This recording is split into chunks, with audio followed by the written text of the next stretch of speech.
Big boss show ఎంత popular అయిందో మనకి బాగా తెలుసు. ప్రస్తుతం తెలుగులో కూడా ఈ షోని చేయడానికి సన్నాహాలు కూడా జరుగుతున్నాయి. అయితే ఇక తమిళ బిగ్ బాస్ షో పై వ్యతిరేకత మొదలైంది.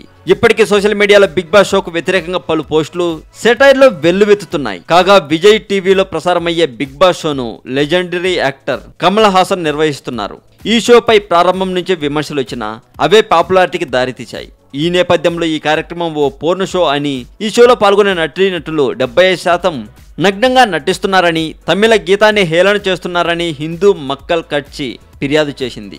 ఈ మేరకు చెన్నై పోలీస్ కమిషనర్ వద్ద హిందూ మక్కల్ కట్చి ఫిర్యాదును అందజేసింది. భారత సంస్కృతిని ఈ షో గంగలో కలుపుతుందని, బిగ్ బాస్ ను నిషేధించాలని హిందూ మక్కల్ కట్చి డిమాండ్ చేసింది.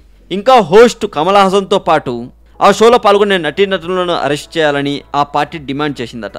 కాగా కమల్ హాసన్ నిర్వహించే బిగ్ బాస్ షో జూన్ 24 నుంచి ప్రారంభమైంది. ఇక తెలుగులో జూనియర్ ఎన్టీఆర్ గారు ఆ షోకి హోస్ట్గా చేయనున్నారు. అలాగే వీడియో డిస్క్రిప్షన్లో టాలీవుడ్ సెంట్రల్ ఛానల్కి సంబంధించిన ఫేస్బుక్ పేజ్ లింక్ ఉంటుంది. క్లిక్ చేసి లైక్ కొట్టండి. ఇంటికొక దేవుడు, ఊరికొక దేవత. దేవుడెవరు? భయం, భక్తి, నమ్మకం కలిపితేనే దేవుడు. మనిషి దేవుడు, పంచభూతాలు కలిపితేనే దేవాలయం. దేవుళ్ళంతా గ్రహాంతర జీవులే అంటారు కొందరు.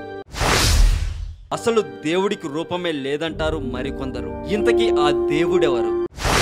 పూర్వం దేవాలయాలను కట్టించింది మనిషేనా లేక గ్రహాంతర వాసులా? దేవుడి కోసమే కట్టించే దేవాలయంలో దేవుడు ఉంటాడా? నైవేద్యంగా పెట్టే పండ్లు పలహారాలు తింటాడా?